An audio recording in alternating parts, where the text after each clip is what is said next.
Hello दोस्तों, नमस्कार। स्वागत है आप सभी लोगों का आपके अपने यूट्यूब चैनल जेपी एकेडमी पर।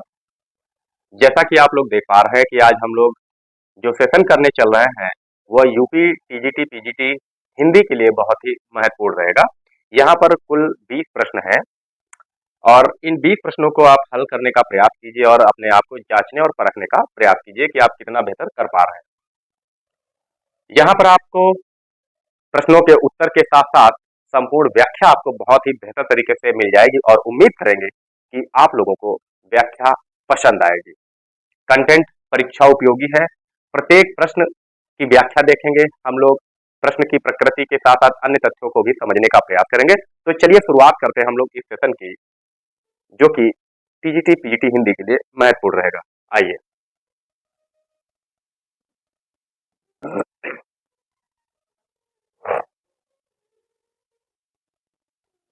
आज का अपना पहला प्रश्न है।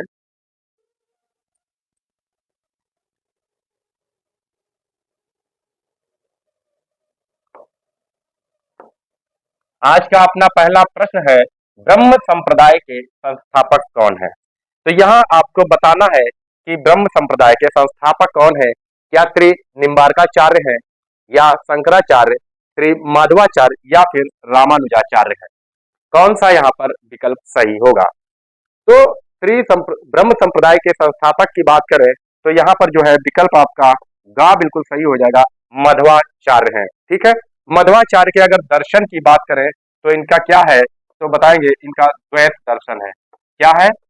द्वैत दर्शन है। द्वैत दर्शन का इन्होंने प्रतिपादन किया था। अगर भक्ति की बात करेंगे तो कहेंगे इनकी जो भक्ति थी वो कृष्ण भक्ति थी। ठीक है, क्या थी? कृष्ण भक्ति। ठीक है। ओके, प्रश्न अब हम लोग इसी का जो है पहला विकल्प देखें कि श्री निम्बार्काचार्य। तो निम्बार्काचार्य से संबंधित क्या है, तो क्या बताएंगे कि इन्होंने जो है शनकादि संप्रदाय, क्या? शनकादि संप्रदाय की स्थापना की थी और इनका जो दर्शन है तो बताएंगे द्वैतवाद है। द्वैतवाद इनका संप्रदाय है। और यहाँ पर अगर हम बात करें उपासना की तो राधा कृष्ण, किसकी? राधा कृष्ण की युगल उपासना। ठीक है, युगल उपासना की जाती है। यहाँ पर आप ध्यान रखेंगे, ये प्रश्न बहुत बार पूछा गया है कि राधा कृष्ण की युगल उपासना किससे संबंधित है, तो बताएंगे शनकादि संप्रदाय से संबंधित है। शंकराचार्य की बात करें तो इनका संप्रदाय कौन सा है, तो बताएंगे स्मार्त संप्रदाय है। और इन्होंने कौन से दर्शन की स्थापना की थी, तो क्या बताएंगे? अद्वैत दर्शन। क्या बताएंगे? अद्वैत दर्शन। ठीक है, अद्वैत दर्शन के ये प्रतिपादक रहे। ठीक है, क्लियर है ना? अब बात करें श्री रामानुजाचार्य। तो श्री रामानुजाचार्य की बात करें तो इन्होंने किसकी स्थापना की थी? श्री संप्रदाय। क्या? श्री संप्रदाय। श्री संप्रदाय। ठीक है, और वाद की अगर बात करें तो विशिष्टाद्वैतवाद। क्या? विशिष्टाद्वैतवाद। ठीक है, ये इनका जो है वाद है, दर्शन है। अगर इनकी भक्ति की बात करें तो क्या बताएंगे? राम भक्ति। क्या बताएंगे? राम भक्ति। ठीक है, क्लियर है ना? ओके, उम्मीद करते हैं बेहतर आपको लगा होगा। आप इसका जो है स्क्रीनशॉट ले सकते हैं। चलिए अगला प्रश्न देखते हैं हम लोग।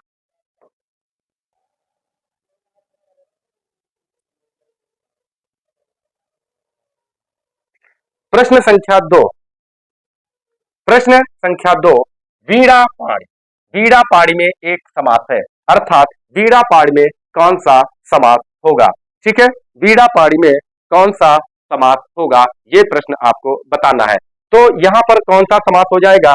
क्या कर्मधारय समास होगा, क्या बहुब्रीहि समास होगा, तत्पुरुष समास होगा? बाइंद्री नहीं होता भाई, इसको हटा देते, बाइंद्री समास हटाते। आप 3 में बताएंगे तो कौन सा समास हो जाएगा? तो वीणा पाणी की बात करें तो यहां बताएंगे वीणा पाणी में जो है बहुब्रीहि समास होगा, अर्थात विकल्प भी चेंज हो गए, विकल्प आपका सी हो जाएगा। ठीक है, वीणा पाणी बहुब्रीहि समास। बहुब्रीहि समास में क्या होता है? दोनों पद, क्या बताएंगे आप? दोनों पद गौड़ होते हैं। ठीक है, गौड़ होते हैं। तीसरा पद प्रधान। ठीक है, तीसरा पद प्रधान होता है यहाँ पर। ठीक है, तीसरा पद प्रधान होता है, ये आप ध्यान रखेंगे। अगर आपसे समास पूछा जाए तो समासों की संख्या कितनी होती है? 6 होती है। 3 आपको दिए, कर्मधारय समास दिया है, बहुब्रीहि समास दिया है, तत्पुरुष समास दिया है। इसके अलावा अगर हम बात करें चौथे की बात करें तो आप लिखेंगे एक और समास लिखेंगे, अव्ययी भाव समास। अव्ययी भाव समास। पांचवा क्या लिखेंगे? द्विगु समास। द्विगु समास। और आप छठा लिखेंगे द्वंद्व समास। ठीक है, द्वंद्व समास। उम्मीद करते हैं आप लोगों को सेशन बेहतर लग रहा होगा। ठीक है, प्रश्न संख्या 2 कंप्लीट हो गई है। अगला प्रश्न हम लोग देखते हैं, प्रश्न संख्या 3। प्रश्न संख्या 3 की ओर हम लोग चलते हैं और प्रश्न संख्या 3 में क्या कहा गया है? थोड़ा छोटा करते हैं ना, इतना ठीक है। प्रश्न संख्या 3 देखिए क्या कहा गया है भाई मेरे। प्रश्न संख्या 3 में लौट कर आया हुआ के लिए उपयुक्त एक शब्द होगा। लौट कर आया हुआ के लिए उपयुक्त शब्द होगा, अर्थात ये जो दिया है, जो स्टेटमेंट दिया है, ये वाक्यांश है, इसकी जगह पर हम एक शब्द कौन सा प्रयोग कर सकते हैं? क्या आगत कहेंगे, क्या तथागत कहेंगे, या फिर विगत कहेंगे, या फिर प्रत्यागत कहेंगे? तो यहाँ पर कौन सा विकल्प हो जाएगा? आगत, तथागत, विगत या फिर प्रत्यागत? तो कौन सा यहाँ पर विकल्प सही होगा? तो लौट कर आया हुआ के लिए क्या कहते हैं? लगाते हैं हम लोग प्रत्यागत विकल्प, अर्थात डी बिल्कुल सही हो जाएगा। आगत का अर्थ क्या होता है? तो आगत को हम लोग क्या कहेंगे? आया हुआ। आया हुआ के लिए एक शब्द होगा आगत। ठीक है। तथागत की बात करें, तथागत की बात करें तो जो सच है, जो सच है, सच है के लिए तथागत यूज करते हैं, या फिर ऐसा ही। कैसा? ऐसा ही, ऐसा ही। ठीक है। अगर विगत की बात करें तो विगत का अर्थ होता है बीता हुआ। क्या होता है? तो आप बताएंगे बीता हुआ। क्लियर है? बेहतर लग रहा होगा आपको ये सेशन।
चलिए,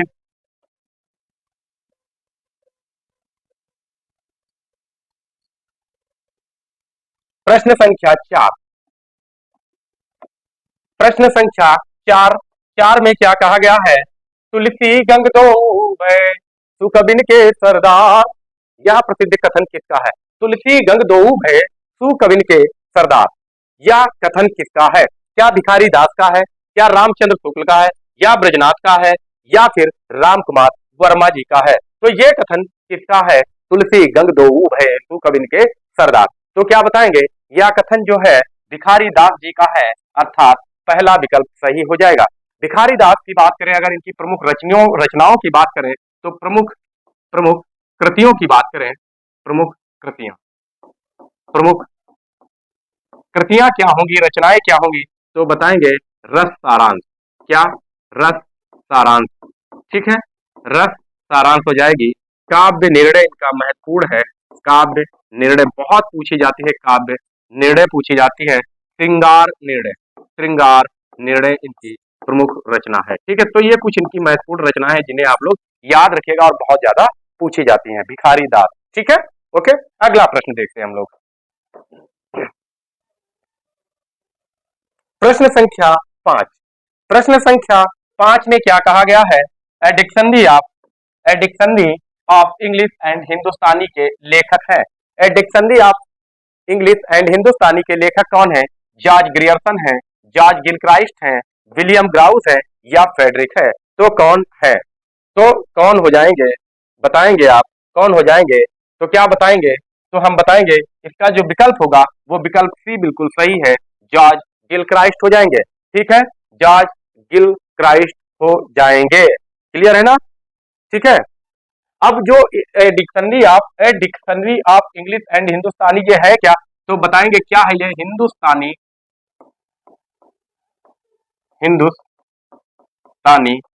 भाषा, हिंदुस्तानी भाषा का व्याकरण है। क्या है ये? व्याकरण है। ठीक है, तो हिंदी के व्याकरण का पहला काम किसने किया है? तो बताएंगे जॉर्ज गिलक्राइस्ट ने किया है। अगर इसी की बात करें तो क्या बताएंगे? ये जो है देवनागरी सॉरी देवनागरी लिपि में मुद्रित पहला प्रकाशन है। ठीक है, पहला प्रकाशन रहा है। ठीक है, ये आप लोग याद रखेंगे। क्लियर है ना? ठीक है, चलिए अगला प्रश्न देखते हैं हम लोग। अगला प्रश्न क्या है? प्रश्न संख्या 6। हम तो भक्ति मुकत में आया, गुरु प्रसाद राम गुण गाया, पंक्ति किस ग्रंथ से ली गई है? क्या पद्मावत से ली गई है, क्या रामचरितमानस से ली गई है, कबीर परचई से या फिर बीजक से ली गई है? तो ये पंक्तियां किससे ली गई है? आप बताएंगे विकल्प ए, बी, सी या फिर डी। कौन सा विकल्प यहाँ पर सही हो जाएगा? तो क्या बताएंगे? इसका विकल्प आपका सी बिल्कुल सही होगा, कबीर परचई आपका विकल्प बिल्कुल सही हो जाएगा। ठीक है, पद्मावत के रचनाकार कौन है? तो बताएंगे पद्मावत के रचनाकार कौन है? तो बताएंगे मलिक मोहम्मद जायसी। कौन? मलिक मोहम्मद जायसी जी हैं, जायसी जी हैं। और पद्मावत का रचनाकाल क्या है? तो बताएंगे 1540 है। ठीक है, अवधी भाषा में लिखा हुआ ग्रंथ है। ठीक है ना? चलिए प्रश्न संख्या 7।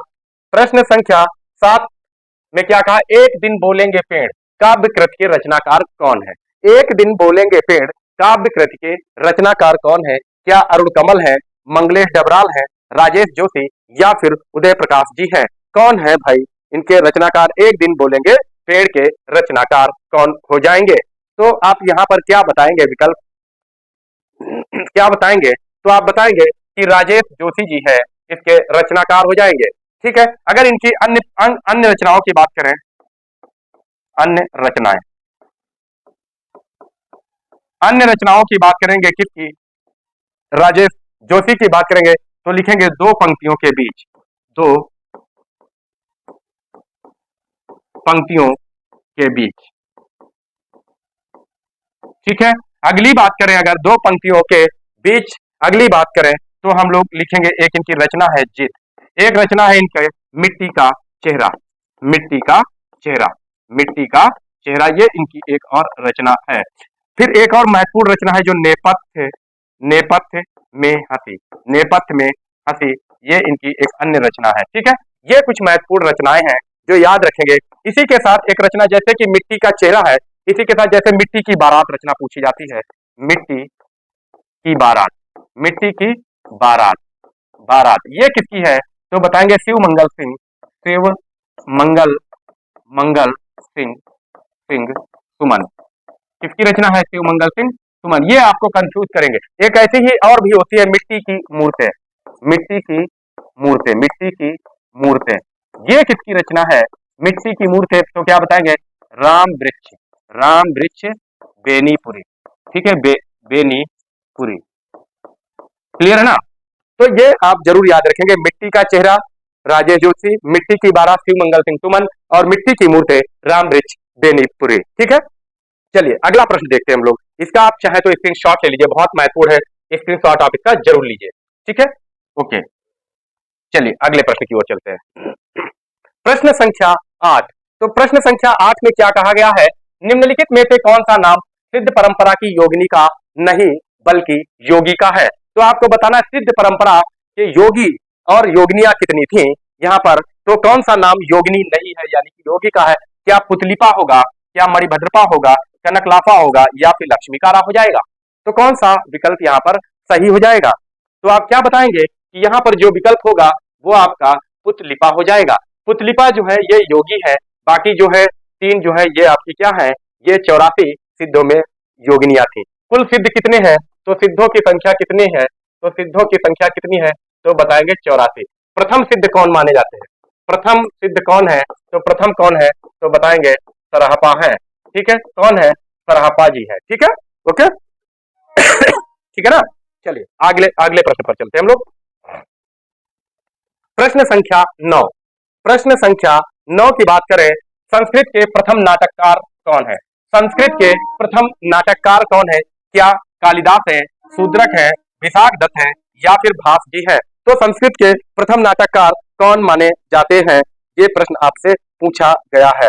ठीक है, तो कौन माने जाते हैं, तो आप बताएंगे संस्कृत के प्रथम नाटककार माने जाते हैं आपके भास जी। ठीक है, भास माने जाते हैं। भास की अगर रचनाओं की बात करें, भास की रचनाओं की बात करें, रचनाओं की बात करें तो क्या बताएंगे भास की, स्वप्न वासव दत्ता, स्वप्न वासव दत्ता, बहुत ही महत्वपूर्ण रचना है स्वप्न वासव दत्ता।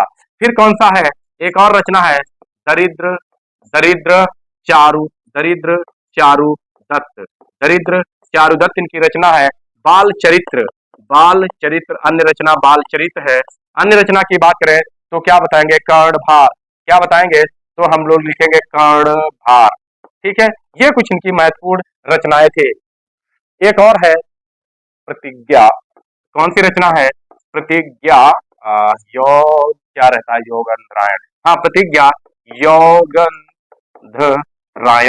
प्रतिज्ञा योगंधरायण है इनकी एक रचना। ठीक है, उम्मीद करते हैं आप लोगों ने इनको भी बेहतर समझ लिया होगा। ठीक है, चलिए अगली प्रश्न की ओर चलते हैं हम लोग। प्रश्न संख्या 10, प्रश्न संख्या 10 में कहा है, निम्नलिखित में एक ओष्ठ्य ध्वनि नहीं है। ये हमारा व्याकरण वर्णमाला से प्रश्न है, ओष्ठ्य ध्वनि नहीं है, प भ घ या फिर फा, अर्थात वे ध्वनियां जिनका उच्चारण करते समय होष्ठ हमारा सक्रिय होता है उन्हें ओष्ठ्य ध्वनियां कहते हैं। होष्ठ आपस में टकराते तो प भ और फ। तो कौन सी ओष्ठ्य ध्वनि नहीं है, तो बताएंगे घ ओष्ठ्य ध्वनि नहीं है। तो घ कैसी ध्वनि है, तो बताएंगे ये आपकी कंठ ध्वनि है। ठीक है, कंठ ध्वनि है। क्लियर है ना।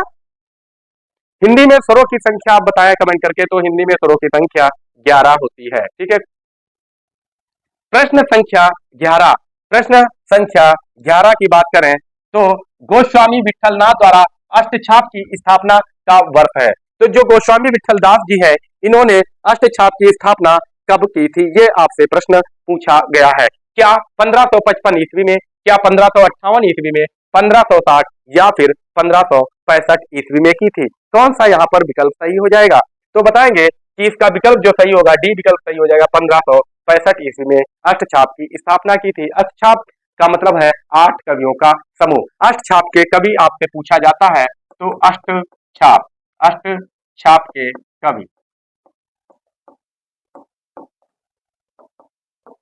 कौन कौन से रहे हैं, तो क्या बताएंगे, सबसे पहला नाम लिखेंगे कुंभन दास। ठीक है, अष्टछाप के कवियों की बात करें कुंभन दास। दूसरा नाम लिखेंगे आप लोग सूरदास, सूरदास। तीसरा नाम आप लोग लिख लीजिए कृष्ण दास, कृष्ण दास। ठीक है, चौथे नाम में लिखेंगे आप परमानंद, परमानंद दास। ठीक है, परमानंद दास। पांचवा कुंभन दास, सूरदास, कृष्णदास, परमानंद दास। छीत स्वामी, क्या छीत स्वामी, छीत स्वामी। छठे में लिखे गोविंद स्वामी, गोविंद, गोविंद स्वामी। ठीक है, आठवें में लिखिए, सातवें में लिखिए नंद दास, नंद दास। और आठवां नाम लिख लीजिए आप लोग चतुर्भुज दास, चतुर्भुज दास। ठीक, तो ये 8 अष्टछाप के कवि हैं। अष्टछाप का जहाज, अष्टछाप का जहाज लिखे, अष्टछाप, अष्टछाप का जहाज, का जहाज किसे कहते हैं, तो क्या बताएंगे, बताएंगे आप सूरदास। किसे कहेंगे, तो बताएंगे आप सूरदास। आप इसका स्क्रीनशॉट जरूर लीजिएगा। ठीक है, उम्मीद करते हैं आप लोगों को सेशन बहुत अच्छा लग रहा होगा। व्याख्यात्मक रूप से हम लोग प्रश्नों का हल देख रहे हैं और जो कि आपकी परीक्षा के लिए बहुत ही महत्वपूर्ण रहेगा, बहुत ही उपयोगी सिद्ध होगा। आप लोग हिंदी टीजीटी की तैयारी करने के लिए हमारे चैनल से जुड़े, सब्सक्राइब कीजिए चैनल को। वीडियो अच्छा लग रहा है तो आप लोग लाइक शेयर कमेंट करना ना भूलें। चलते हैं अगले प्रश्न की ओर। प्रश्न संख्या 12। तो प्रश्न संख्या 12 में क्या कहा है, निम्नलिखित में तद्भव शब्द बताना है आपको। तो तद्भव शब्द बताना है, क्या रात्रि होगा, पंख होगा, कार्य होगा या फिर देव होगा। तो कौन सा यहाँ पर तद्भव हो जाएगा। तो क्या बताएंगे आप, यहाँ पर जो तद्भव शब्द होगा वो आपका पंख हो जाएगा। इसका तत्सम की बात करें तो पंख का तत्सम मेरे बच्चा होता है पक्ष। रात्रि की बात करें तो इसका तद्भव जो है वो रात होगा, ठीक है। कार्य की बात करें तो इसका तद्भव काम होगा, और देव की बात करें तो इसका तद्भव जरूर याद रखिएगा दई होता है। क्लियर है ना, इसका आप स्क्रीनशॉट जरूर लीजिएगा, ठीक है, स्क्रीनशॉट ले लीजिए, ठीक है ना। ओके, चलिए अगला प्रश्न हम लोग देखते हैं। अगला प्रश्न में क्या कहा गया है, प्रश्न संख्या 13। प्रश्न संख्या 13, उपन्यास रहस्य शीर्षक से किसका निबंध संग्रह है। तो ये निबंध संग्रह आपको बताना है किसका है, क्या महावीर प्रसाद द्विवेदी जी का है, क्या बालकृष्ण भट्ट का है, प्रताप नारायण मिश्र है या फिर बाल मुकुंद गुप्त है। यहाँ पर ये गलत हो गया है, क्या है, प्रताप नारायण मिश्र नाम है, ठीक है। तो किसका है, तो आप बताएंगे महावीर स्वामी का है, ठीक है, महावीर स्वामी जी का है, महावीर स्वामी, ठीक है।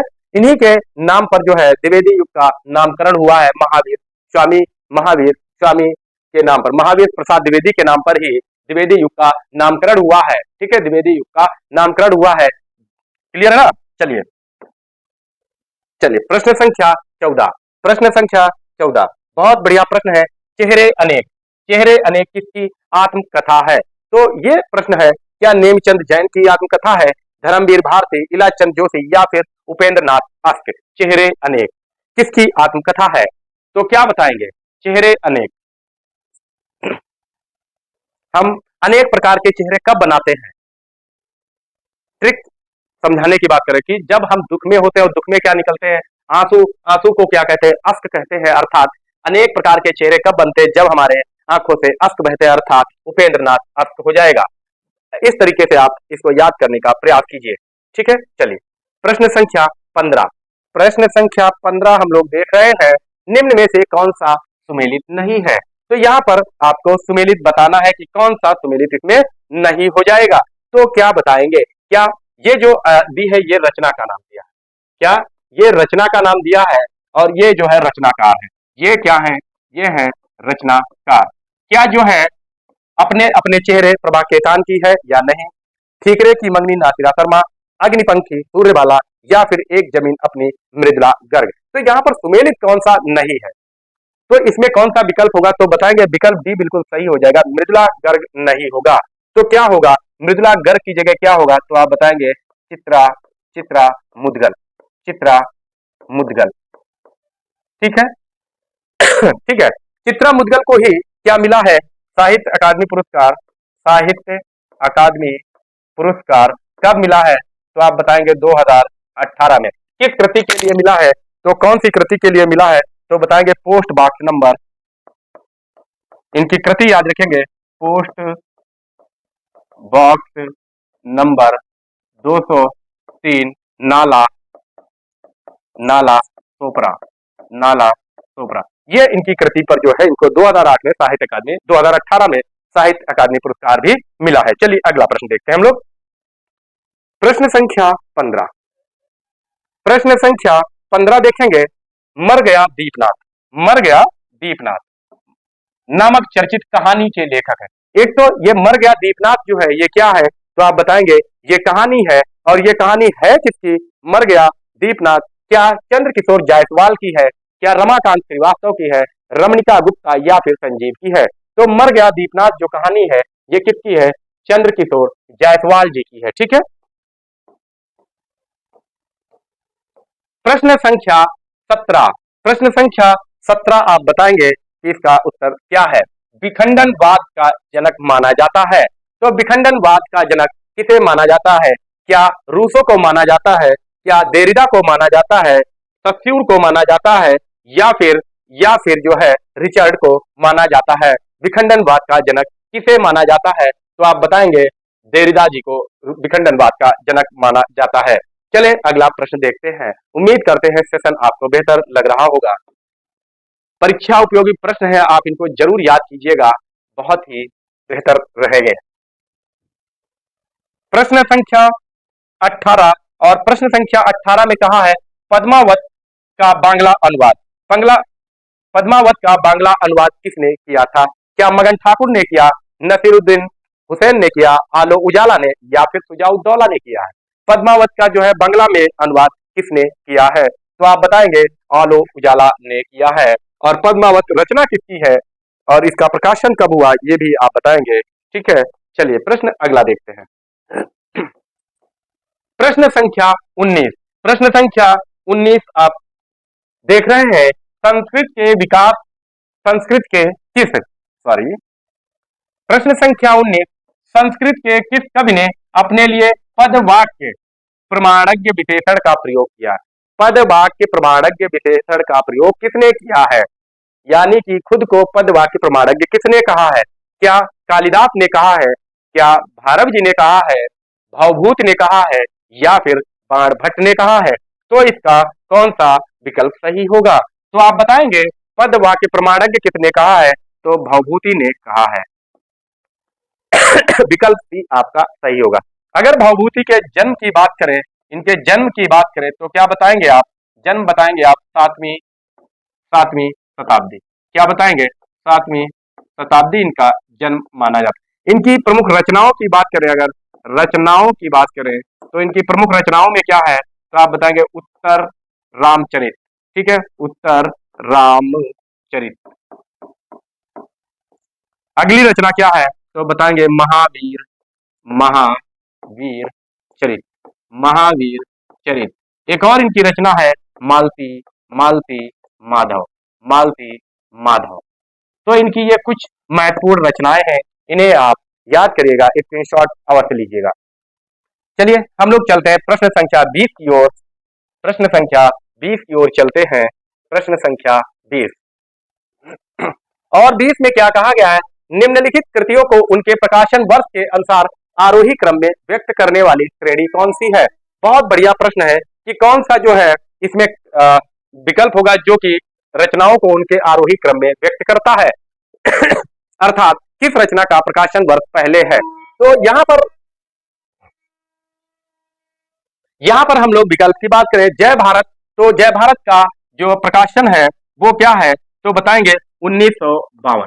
ठीक है, जय भारत का प्रकाशन 1952 है। साकेत की बात करें तो ये 1931 है। भारत भारती की बात करेंगे तो ये 1912 है। और यशोधरा की बात करेंगे तो ये 1933 में है। अर्थात पहले नंबर पर आएगी भारत भारती, दूसरे पर साकेत, तीसरे पर यशोधरा और चौथे पर आएगा जय भारत। ऐसा कौन सा विकल्प है? तो देखेंगे कौन सा विकल्प होगा? भारत भारती, साकेत, यशोधरा और जय भारत। ये विकल्प आपका बी बिल्कुल सही हो जाएगा। ये सभी रचनाएं किसकी हैं? तो क्या बताओगे? ये सभी रचनाएं मैथिली शरण गुप्त की हैं। मैथिली शरण गुप्त की रचनाएं हैं। मैथिली शरण गुप्त को किस उपाधि से नवाजा जाता है? तो इनको क्या कहा जाता है? इनको राष्ट्र कवि की उपाधि दी गई थी। और राष्ट्र कवि किसने कहा था? तो बताएंगे महात्मा गांधी ने इनको राष्ट्र कवि कहा था। किस रचना को लिखने के समय? तो भारत भारती जब इन्होंने रचा था तब जो है इनको राष्ट्र कवि की उपाधि दी गई थी। किसने दी थी? तो बताएंगे महात्मा गांधी। इनका जन्म स्थान की बात करें तो चिरगांव झांसी है। ठीक है, चलिए अगला प्रश्न और आज का अपना अंतिम प्रश्न है और बहुत ही बेहतर प्रश्न है। संस्कृत। कालिदास ने अभिज्ञान शाकुंतलम में कितने प्रकार के छंदों का प्रयोग किया है? तो ये प्रश्न आप बताएंगे कालिदास ने जो है कितने प्रकार के छंदों का प्रयोग किया है? क्या 15 छंदों का प्रयोग किया है, 20 प्रकार के, 18 या फिर 24 प्रकार के छंदों का प्रयोग किया है अभिज्ञान शाकुंतलम में? तो इसमें क्या बताएंगे? तो बताएंगे इसमें इन्होंने 24 प्रकार के छंदों का प्रयोग किया है। अगर अभिज्ञान शाकुंतलम की बात करें, इसमें अंकों की बात करें तो अभिज्ञान शाकुंतलम में कुल 7 अंक हैं। और श्लोक की बात करेंगे तो कुल श्लोकों की संख्या इसमें कितनी है? तो 196 है। ठीक है, 196 है। अगर हम कालिदास की अन्य रचनाओं की बात करें तो क्या बताओगे कौन कौन सी इनकी अन्य रचनाएं होंगी? तो क्या बताओगे? अभिज्ञान शाकुंतलम हो गया, विक्रमोर्वशीयम हो गया, विक्रमो वर विक्रमोर वर विक्रमोर्वशीयम सीएम हो गया, विक्रमोर्वशीयम हो गया, का अभिज्ञान शाकुंतलम हो गया, विक्रमोर्वशीयम हो गया, मालविकाग्नि मित्रम हो गया, मालविकाग्नि मित्रम हो गया, ठीक है। और हम लिखे तो रघुवंशम इन्हीं का है, रघुवंशम है, कुमार कुमार कुमार संभवम है, संभवम इन्हीं की रचना है, कुमार संभवम है। और की बात करें तो मेघदूतम है, क्या है? मेघदूतम है। और ऋतु संहार है, ऋतु संहार। तो ये इनकी कुछ महत्वपूर्ण रचनाएं हैं। अगर इनके समय की बात करें, किसके? कालिदास के समय की बात करें तो क्या बताओगे? प्रथम प्रथम शताब्दी, प्रथम शता प्रथम शताब्दी ईसा पूर्व, ठीक है। तो आज हम लोगों ने महत्वपूर्ण जो है 21 प्रश्नों का व्याख्यात्मक रूप से हल देखा है और उम्मीद करते हैं कि सेशन आप लोगों को बहुत अच्छा लगा होगा। अब बाकी आप लोग कमेंट करके जरूर बताइएगा कि सेशन आपको कैसा लगा है। अगर आपको सेशन अच्छा लगता है लाइक शेयर कमेंट करना ना भूलें। चैनल आप लोग सब्सक्राइब कर लीजिए ताकि आपको हर एक वीडियो हमारी मिलती रहे और आप जो है कंटेंट का लाभ उठा सके, अपनी तैयारी को बेहतर कर सके। और एक बात कहना चाहेंगे कि आप लोग तैयारी करते रहिए, ठीक है। अपने स्वास्थ्य का ध्यान रखें। Thank you, thanks for watching, take care, bye bye bye bye. Like share करना ना भूलें।